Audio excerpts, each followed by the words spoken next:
Welcome back to my channel Judson daring women. Friends, మనము 1 మినిట్లో అయిపోయే పచ్చి పులుసు ఇప్పుడు నేర్చుకుందాము.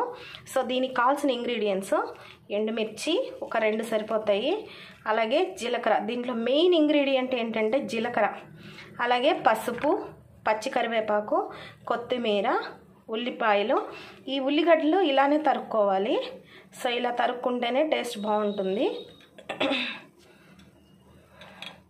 ఇదిగోండి చూడండి, ఈ సైజులో తరుక్కోవాలి. తర్వాత మెయిన్ ఇంగ్రీడియంట్ చింతపండు.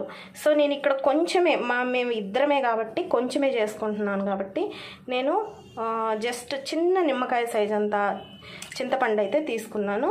ఇది నానబెట్టుకోవాలి. సో ఇప్పుడు చింతపండు నానిన తర్వాత ఈ ప్రాసెస్ ఎలా చేయాలనేది చూసేద్దాం. ముందుగా మనము ఈ చింతపండు రసాన్ని తీసుకొని ఒక గిన్నెలో అయితే పెట్టుకోవాలి, పోసుకొని పెట్టుకోవాలి. స్టవ్ మీద గిన్నె పెట్టుకొని గిన్నె కాలిన తర్వాత ఆయిల్ పోసుకోవాలి. ఈ వంట చేసేటప్పుడు ఖచ్చితంగా అన్ని ఇంగ్రీడియంట్స్ రెడీగా పెట్టుకోవాలి. ఎందుకంటే కాసేపు ఆగి అంటే అది ఉడికేలోపు ఇది చేద్దాము అనే ప్రసక్తే ఇందులో ఉండదు. కాబట్టి అన్నీ ముందుగా రెడీగా పెట్టుకోవాలి. దీనికి ఆయిల్ చాలా తక్కువ పడుతుంది.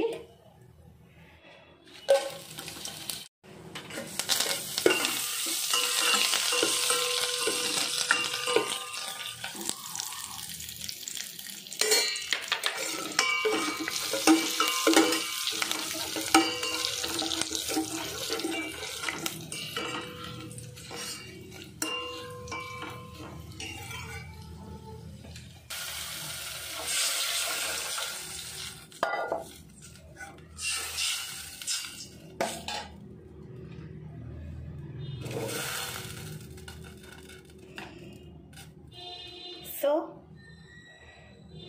పచ్చి పులుసు రెడీ. ఇక్కడ ఉప్పు లాస్ట్లో వేసుకోవాలి.